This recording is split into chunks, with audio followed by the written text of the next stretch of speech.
Ticket বুথে উপচে পড়া ভিড়। ১.৫ বছর পর মিরপুর স্টেডিয়ামে ফিরছে দর্শক। ৩ ম্যাচ সিরিজের প্রথম টি-20তে পাকিস্তানের মুখোমুখি হচ্ছে বাংলাদেশ। অভিষেকের অপেক্ষায় একাধিক ক্রিকেটার। বিশ্বকাপের হতাশা কাটিয়ে ওঠার মিশন মাহমুদুল্লাহদের। ঘরের মাঠে টাইগারদের সমীহ করছে বাবর আজমরা।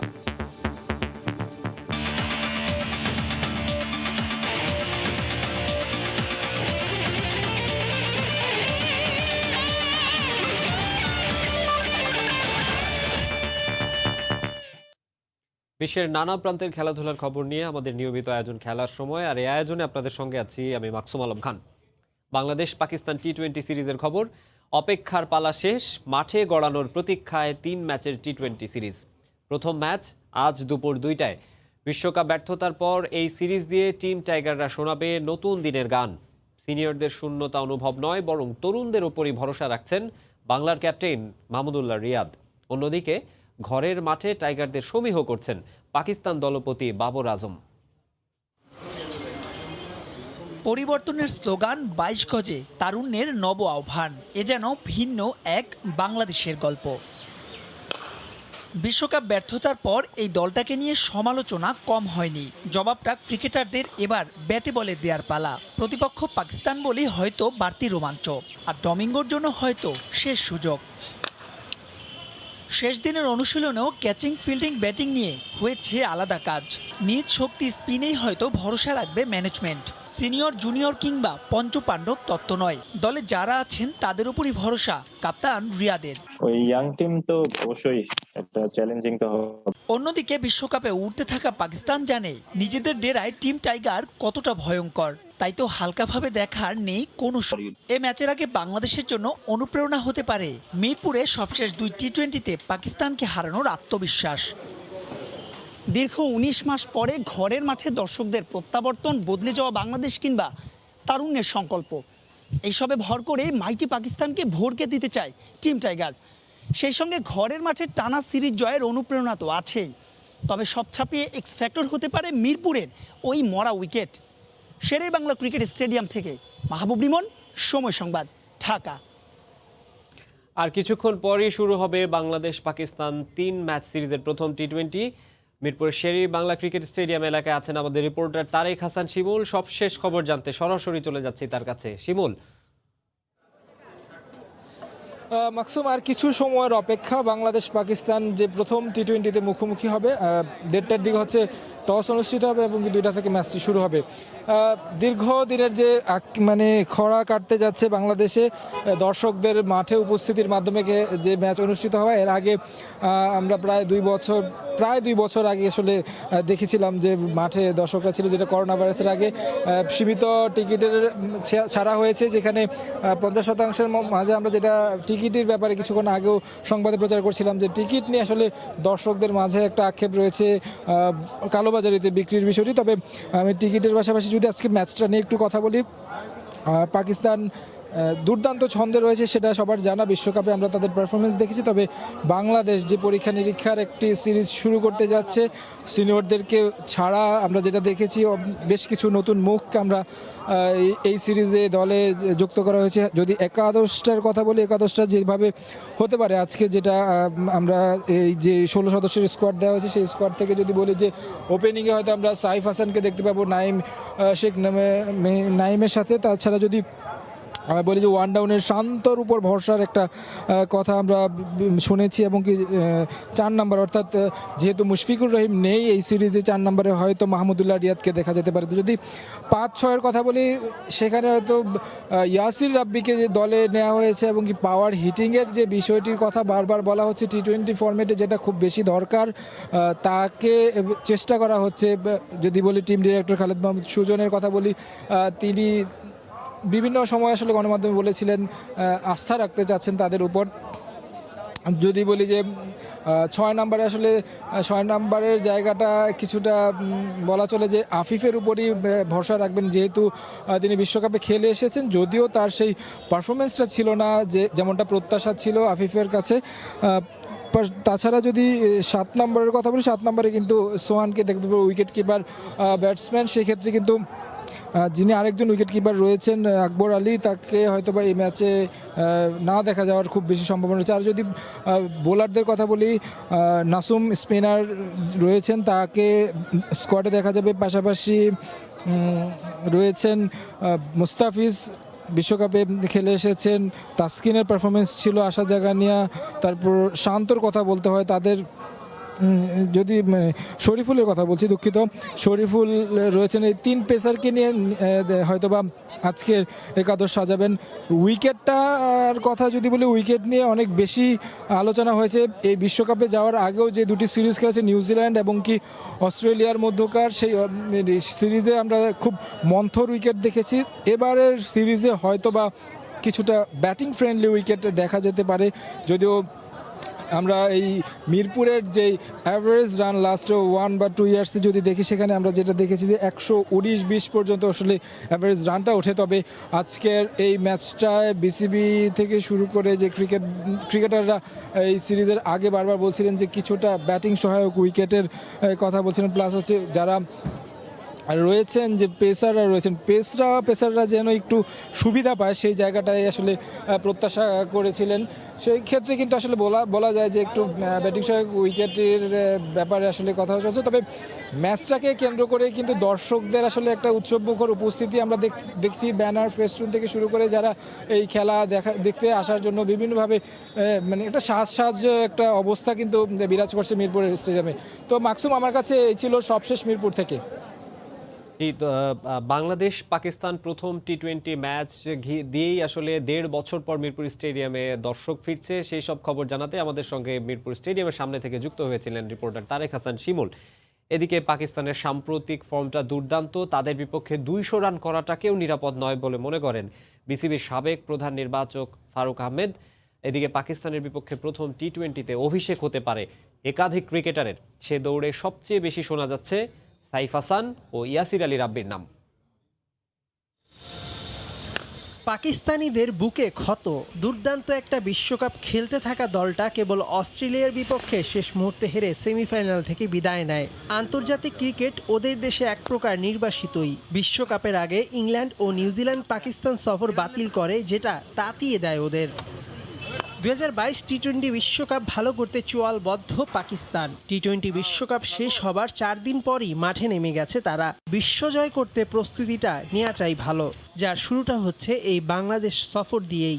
বাবর আজমের ইনফর্ম দলটা কিভাবে রুখবে মাহমুদুল্লাহ বাহিনী? আমরা কিন্তু এখনও রেগুলার বেসে 200 রান করতে পারি না। কিন্তু আপনি 200 করার চেষ্টা করেন, তাহলে ডেফিনেটলি উইল আন্ডার পারফর্ম।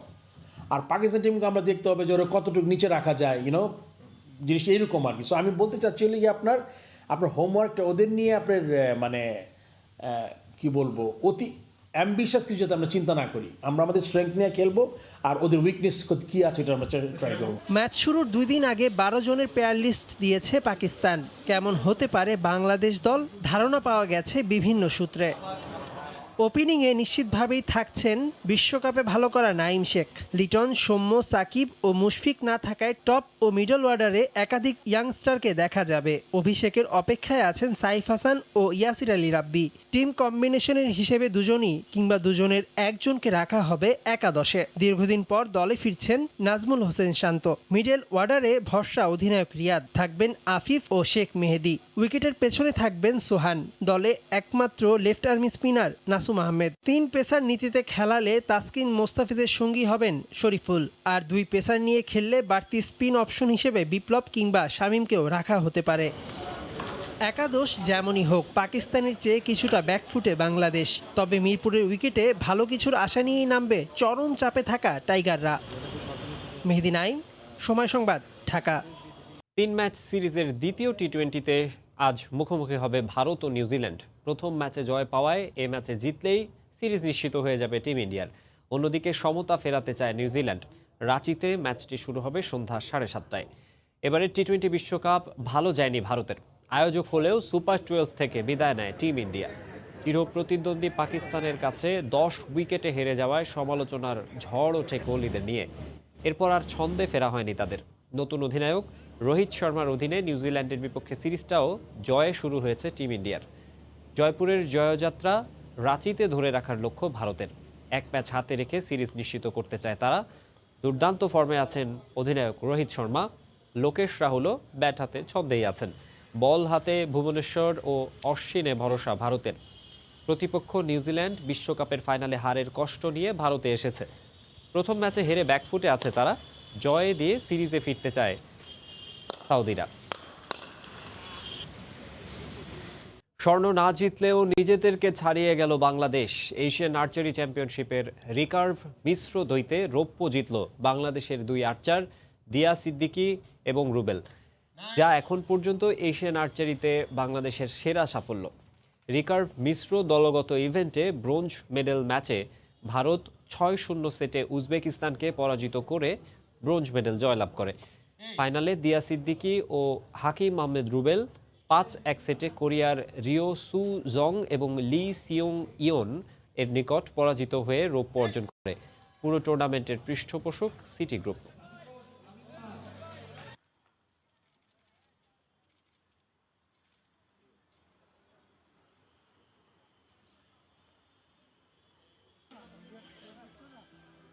খেলার সময়ে আরও থাকছে। সাফ ও চার জাতি টুর্নামেন্টে ব্যর্থতার জন্য টিম ম্যানেজমেন্টকে কারণ দর্শানোর নোটিশ দেবে বাফুফে। ফুটবলারদের আরও পেশাদার হওয়ার আহ্বান। এশিয়ান আর্চারি চ্যাম্পিয়নশিপের খবর জানাতে এই মুহূর্তে আর্মি স্টেডিয়ামে আছেন সহকর্মী মেহেদী নাইম। সরাসরি চলে যাচ্ছি তার কাছে। নাইম। মাকসুম, ইতিহাসের খুব কাছাকাছি গিয়েও কিন্তু পারল না বাংলাদেশ। দক্ষিণ কোরিয়ার কাছে 5-1 সেটে হেরে রৌপ্য জিতেছে বাংলাদেশ। এটা কিন্তু এখন পর্যন্ত বাংলাদেশের এশিয়ান আর্চারি চ্যাম্পিয়নশিপে সবচেয়ে ভালো অর্জন।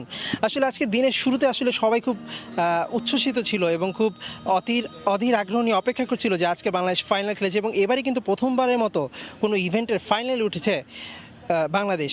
তো সেখানে রুবেল এবং দিয়া জুটি প্রথম দুই সেটে কিন্তু দুর্দান্ত খেলেছিল এবং খুব হাড্ডাহাড্ডি লড়াই হয়েছিল বাংলাদেশের সঙ্গে কোরিয়ার। কিন্তু 3 নম্বর সেটে যে বাংলাদেশ আরও ভালো করবেন, 3 নম্বর সেট কিন্তু বাংলাদেশ জিতে যায় এবং 4 এবং 5 নম্বর সেটে আসলে বাংলাদেশ তাদের খেইটা হারিয়ে ফেলে। যে চাপটা ছিল আসলে দক্ষিণ কোরিয়া, তারা কিন্তু আর্চারির সবচেয়ে সেরা দল এবং তারা কিন্তু ওয়ার্ল্ড চ্যাম্পিয়ন এবং তারা হচ্ছে অলিম্পিক গোল্ড মেডেলিস্ট। নিয়মিতভাবে তারা আসলে গোল জিতে। তাদের কাছে কিন্তু সেই অভিজ্ঞতার কাছে কিন্তু আর টিকতে পারেনি রুবেল এবং দিয়া। তারপরেও কিন্তু সব মিলিয়ে কিন্তু এই আসরে কিন্তু প্রথমবারের মতো বাংলাদেশ 3টা পদক জিতলো। আসলে এর আগে কখনো কোনো পদকই ছিল না বাংলাদেশে। সেখানে প্রথমবারের মতো 3টা পদক, 2টা ব্রোঞ্জ এবং আজকে একটা রৌপ্য জিতলো বাংলাদেশ, যেটা কিনা এখন পর্যন্ত এশিয়ান আর্চারিতে বাংলাদেশের সবচেয়ে ভালো একটা সাফল্য। এবং 2017 সালে যখন ঘরের মাটিতে আমরা প্রথম এশিয়ান আর্চারি চ্যাম্পিয়নশিপ খেলে সেখানে কিন্তু আমাদের কোনো পদক ছিল না, কিন্তু এবারই প্রথম পদক পেল। গত সাম্প্রতিক 3 বছরের বিবেচনা যদি আমরা করি, 2019-এ আমরা 10টা গোল্ড পেলাম এসএ গেমসে, তারপরে হচ্ছে গিয়ে আমরা বিশ্বকাপ খেললাম এবং এবার হচ্ছে এশিয়ান চ্যাম্পিয়নশিপে আসলে আমরা 3টা পদক জিতলাম। সব মিলিয়ে এই আসরে কিন্তু বাংলাদেশের সাফল্য বলতে গেলে অনেক কিছু। এবং দক্ষিণ এশিয়ার যে আর্চারের সেরা যারা ছিল কোরিয়া, এবং তারা কিন্তু খুব ভালো করেছে। তারা কিন্তু 10টা গোল্ডের 9টাই জিতেছে এবং তাদের সাথে এক্সপিরিয়েন্স শেয়ার হয়েছে অনেক। তো মাকসুম, এই ছিল আমার কাছে এশিয়ান আর্চারির সবশেষ খবর। ফিরছি আপনার কাছে স্টুডিওতে। ফুটবলের খবর। সাফ চ্যাম্পিয়নশিপের পর আরেকটি ব্যর্থ সফর শেষ করে দেশে ফিরেছে বাংলাদেশ জাতীয় ফুটবল দল। শ্রীলঙ্কায় অনুষ্ঠিত 4 জাতি টুর্নামেন্ট শেষে বৃহস্পতিবার সকালে ঢাকায় ফেরে জামাল ভুঁইয়ারা। সেই টুর্নামেন্টে 1টি জয়, 1টি ড্র আর 1টি ম্যাচ হেরে যায় লাল সবুজ জার্সিধারীরা। প্রথম ম্যাচে পূর্ব আফ্রিকার দেশ সিশেলসের সঙ্গে 1-1 গোলে ড্র করে বাংলাদেশ। পরের ম্যাচে মালদ্বীপকে হারিয়ে আশা জাগিয়ে তুললেও শেষ ম্যাচে স্বাগতিক শ্রীলঙ্কার কাছে 2-1 গোলে হেরে যায় লেমস বাহিনী। এর আগে সাফ চ্যাম্পিয়নশিপে চতুর্থ হয়ে দেশে ফিরেছিল জামাল ভুঁইয়ারা। আমাদের প্রত্যাশা ছিল এই টুর্নামেন্টে ফাইনাল খেলার এবং চ্যাম্পিয়ন হওয়ার। সেটা খুব ভালোভাবে যদি অবজার্ভ করি তাহলে সিশেলসের লাস্ট 3 মিনিট এবং শ্রীলঙ্কার লাস্ট 2 মিনিট, এই 2 মিনিটেই পুরো ম্যাচটা হাতছাড়া হয়েছে। আশানুরূপ আমরা রেজাল্টটা করতে পারি নাই,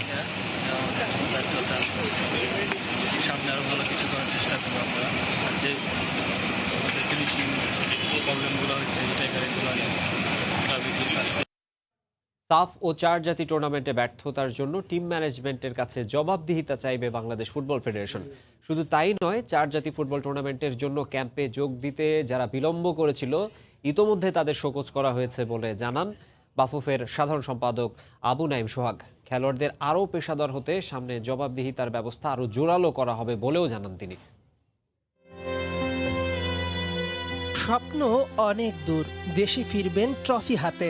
বিমানবন্দরে ফুলের মালা নিয়ে অপেক্ষা করবে সবাই, কিন্তু স্বপ্ন সত্যি হয় না। বারবার শেষ মুহূর্তে হয় ভঙ্গ। র্যাঙ্কিংয়ে এগিয়ে থাকলেও সামর্থ্যে পিছিয়ে পড়ে বাংলাদেশ। সিশেলস, শ্রীলঙ্কার মতো দলের সঙ্গে হেরেও ফুটবলাররা মাথা নত করে বাড়ি ফেরে। বারবার এমন হৃদয় ভঙ্গের কারণ বলতে হবে এবার। কোচ পরিবর্তন করেও লাভ হচ্ছে না। 10 জনের শ্রীলঙ্কার সঙ্গে হারের কারণ কি? র্যাঙ্কিংয়ে বাংলাদেশের চেয়ে পিছিয়ে থাকা সিশেলসের সঙ্গে ড্রই বা করবে কেন?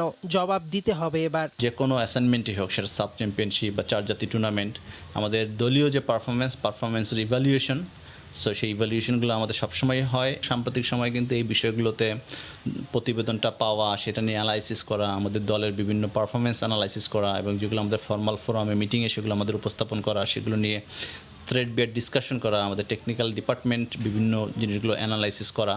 তো এগুলো আমাদের অনগোয়িং অ্যাক্টিভিটিস। চার জাতি টুর্নামেন্টের জন্য ডাকা ক্যাম্পে খেলোয়াড়রা যোগ দিতে বিলম্ব করায় নির্দিষ্ট সময়ের 5 দিন পর শুরু হয় ক্যাম্প, যেখানে ফুটবলারদের অপেশাদারিত্বের পরিচয় মেলে। যারা করেছেন এই কাজ, তাদের কাছে কারণ জানতে চেয়েছে বাফুফে। অফকোর্স বাফুফে সবচেয়ে ভালোটা যেন আমাদের জাতীয় দল ভালো রেজাল্ট করতে পারে, সেইটার জন্য সবসময় আমরা অঙ্গীকারাবদ্ধ, এবং আমরা জাতীয় দলে ভালো রেজাল্ট করার জন্য যেটা করা দরকার বাফুফে সবসময় করে এসেছে, এখনও করছে, ভবিষ্যতেও করবে। পারফরমেন্স ভালো করতে শৃঙ্খলার কোনো বিকল্প নেই। নতুন কোনো মিশনে যাবার আগে বাফুফে এবার সেটাতেই মনোযোগ দিচ্ছে। আবারও স্বাগত খেলার সময়ে। সংযুক্ত আরব আমিরাতে প্রো কার চ্যাম্পিয়নশিপে শুভ সূচনা করেছেন বাংলাদেশের রেসার অভিক আনোয়ার। এই আসরে ভালো ফলাফলের স্বপ্ন দেখছেন তিনি। দুবাইয়ে সময় সংবাদের মুখোমুখি হয়ে অভিক জানান, দেশের রেসিং অবকাঠামো উন্নয়নে কাজ করতে চান তিনি। সুমন সরকারের ক্যামেরায় বিস্তারিত জানাচ্ছেন সাজিদ মুস্তাহিদ। বাংলাদেশ ক্রিকেট দল দুবাই থেকে ফিরে গেছে প্রায় 2 সপ্তাহ হতে চলল। বাংলাদেশ ক্রিকেট দল এবার বিশ্বকাপে ব্যর্থ হয়েছে, তবে আরেকজন বাংলাদেশি ঠিকই গর্বিত করেছে দেশকে, তবে সেটা অন্য খেলার। আপনাদের সঙ্গে আছে আমি সাজিদ মুস্তাহিদ। আমরা জানি যে বাংলাদেশে আসলে কার রেসিং বা মোটর রেসিং আসলে ঠিক সেভাবে জনপ্রিয় না, তবে একজন কিন্তু বিশ্ব দরবারে এই মোটর রেসিং বা কার রেসিং দিয়ে কিন্তু বাংলাদেশের নাম প্রতিনিয়ত উজ্জ্বল করছেন। আমাদের সঙ্গে তিনি আছেন অভিক আনোয়ার। অভিক ভাই, আপনাকে স্বাগত জানাচ্ছি। ইউএইতে যে এনজিকে প্রো ইউএই চ্যাম্পিয়নশিপ হচ্ছে, সেখানে আপনি প্রথম হয়েছেন প্রথম রাউন্ডে। ওভারঅল টুর্নামেন্টটা নিয়ে যদি একটু বলতেন আমাদের। এটা হচ্ছে ইউএইর মানে সংযুক্ত আরব আমিরাতের ন্যাশনাল চ্যাম্পিয়নশিপ। এটা এফআইআর আন্ডারে, ক্রিকেটে যেমন আইসিসি, রেসিংয়ে এফআইএ। তো এটার 5টা রাউন্ড হবে টোটাল। সেকেন্ড রাউন্ডটা হচ্ছে আবুধাবি ফর্মুলা 1 ট্র্যাকে এবং ফুল জিপি লেআউটে, আর প্রথম রাউন্ড হচ্ছে দুবাই অটোড্রোমে। প্রতি রাউন্ডে 2টা করে রেস থাকে ব্যাক টু ব্যাক। সো প্রথম রেসটা আমি জিতি, কোয়ালিফাই করি ফার্স্ট, প্রথম রেসটাও জিতি। কিন্তু মজার কথা হচ্ছে জিতার পরে সেকেন্ড রেসে আপনাকে একদম সবার পিছিয়ে পাঠিয়ে দেয়, এটা যাতে ফিল্ডটা ব্যালেন্স হয়। তো সেকেন্ড রেসে পিছিয়ে থেকেও আমি ফার্স্ট হই। সো 2টা রেসই জিতি। সো চ্যাম্পিয়নশিপে এখন আমার 54 পয়েন্ট আছে। তো 5টা রাউন্ডের পর পয়েন্ট ক্যালকুলেট করে ওরা হিসাব করবে আসলে কে চ্যাম্পিয়ন হয়েছে। এরকম কোনো F1 এর ট্র্যাকে ড্রাইভ করেছেন কিনা? জি, এই বছরের শুরুতেই এই সেম চ্যাম্পিয়নশিপের 3য় রাউন্ড থেকে আমি জয়েন করি। তো 4র্থ রাউন্ডের খেলা হয় ইয়াস মারিনাতে ফর্মুলা 1 ট্র্যাকে। ওখানে আমি প্রথম বাংলাদেশি টু রেস আর দেশের জন্য 3rd প্রাইজ এনেছিলাম। আর এর আগে 2019-এ মালয়েশিয়ায় আমি একটা 3rd প্রাইজ পেয়েছি, ওটাও ফর্মুলা 1 ট্র্যাক। এবং মালয়েশিয়া আরেকটা 9 আওয়ার এন্ডুরেন্স রেস করেছি, একমাত্র বাংলাদেশে আমি এটা করেছি, ওখানে আমি 4th হয়েছিলাম। ছোট থেকে রেসিং এর প্রতি প্যাশনেট। এই কোভিডের মধ্যে আসলে কেমন, মানে কিছুটা হলেও কি কমে গিয়েছে কিনা খেলা? আমরা জানি এখন পরিস্থিতি কিছুটা হলেও ডেভেলপ করছে, খেলা কি ধীরে ধীরে বাড়ছে কিনা, বা কতটা ব্যস্ততা বেড়েছে আপনার?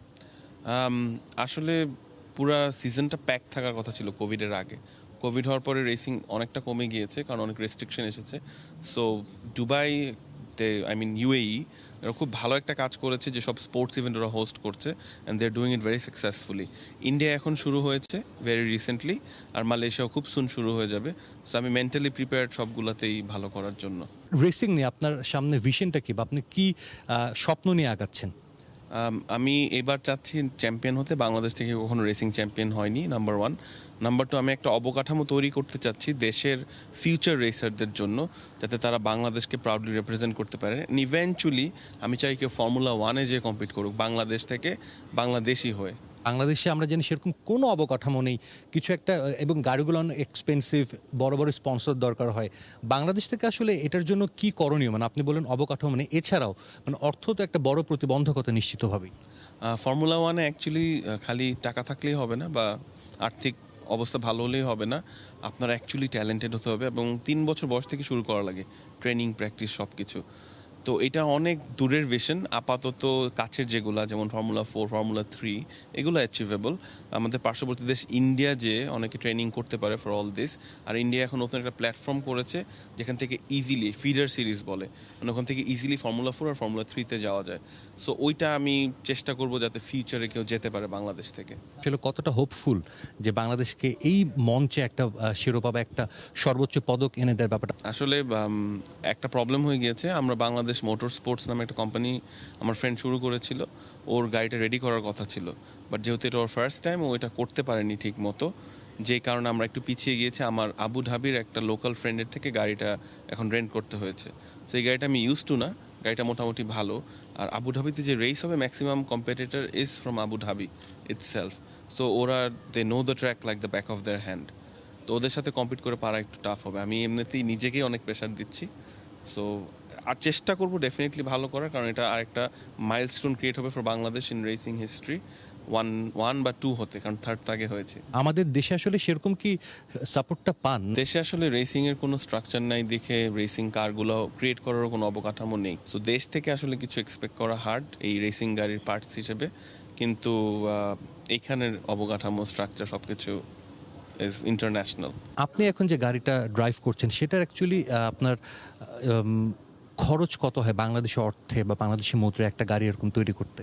আমার পুরো রেসিং সিজন করতে মোটামুটি বাংলাদেশি টাকায় close two 50 lakhs, hotel, airfare এগুলো ছাড়া। স্পন্সর থেকে হাফের মতো পাচ্ছি, আর বাকি হাফ নিজের পকেট থেকে দিতে হচ্ছে। প্রমিজিং কেউ কি আছে আসলে ইন ফিউচার যাদেরকে আমরা হয়তো বা এই ট্র্যাকে দেখতে পারি? আমার একটা টিমমেট আছে, গত বছর আমরা একসাথে এই বছর একসাথে এন্ডুরেন্স রেস করে দুবাইতেই জিতেছিলাম। ওর নাম হচ্ছে আফান সাদাত, ও চিটাগংয়ের, এবং ও বাংলাদেশের প্রথম পোডিয়াম ফিনিশার। আমি প্রথম রেস উইনার এবং ও প্রথম পোডিয়াম ফিনিশার। এই খেলাটাতে যদি স্পন্সরের জন্য এগিয়ে আসে, এই জন্য আপনার মেসেজটা কি থাকবে তাদের প্রতি? এইটার জন্য একটা প্ল্যান্ড ওয়েতে আমি আসলে বিল্ড করছি কমিউনিটিটা। মানুষের আসলে রেসিংটা কি সেটা বোঝা লাগবে। এটা আগে আমাকে দিয়ে তারা বুঝছে, আফানকে দিয়েও অনেকটা বুঝছে। আর বাংলাদেশ পুলিশ একটা পদক্ষেপ নিয়েছে যে every 3 months I had a meeting with them, every 3 months একটা রোড বা সেকশন কর্ডন অফ করে যাতে সবাই রেসিং করতে পারে এরকম একটা ব্যবস্থা করবে, যাতে রোড সেফটি বাড়ে, মানুষ যাতে রাস্তায় রেসিং না করে। আরও একটা বিষয়, আমরা জানি যে বাংলাদেশে কয়েক বছর আগে র্যালি ক্রস রেসিং অনুষ্ঠিত হতো, এখন সেটা বন্ধ হয়ে গেছে। এরকম অনেক রেসিং হতো, এই বিষয়গুলো অ্যাকচুয়ালি মানে বন্ধ হচ্ছে কেন? এটার কি একমাত্র কারণ স্পন্সর, নাকি আগ্রহ হারিয়ে ফেলছে মানুষরা? অ্যাকচুয়ালি মূল কারণটা কি? একমাত্র কারণ হচ্ছে এটা অর্গানাইজ করতো সেমস ইন্টারন্যাশনাল, ওরা আসলে স্পন্সর পাচ্ছে না, এই কারণে বন্ধ হয়ে গেছে। স্পন্সরই মেইন রিজন।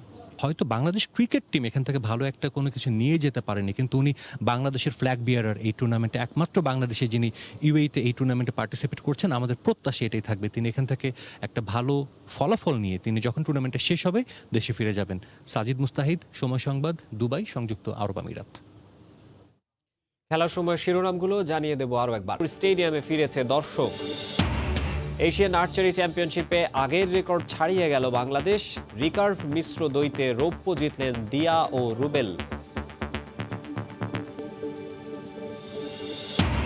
এবং সাফ ও 4 জাতি টুর্নামেন্টে ব্যর্থতার জন্য টিম ম্যানেজমেন্টকে কারণ দর্শানোর নোটিশ দেবে বাফুফে। ফুটবলারদের আরও পেশাদার হওয়ার আহ্বান।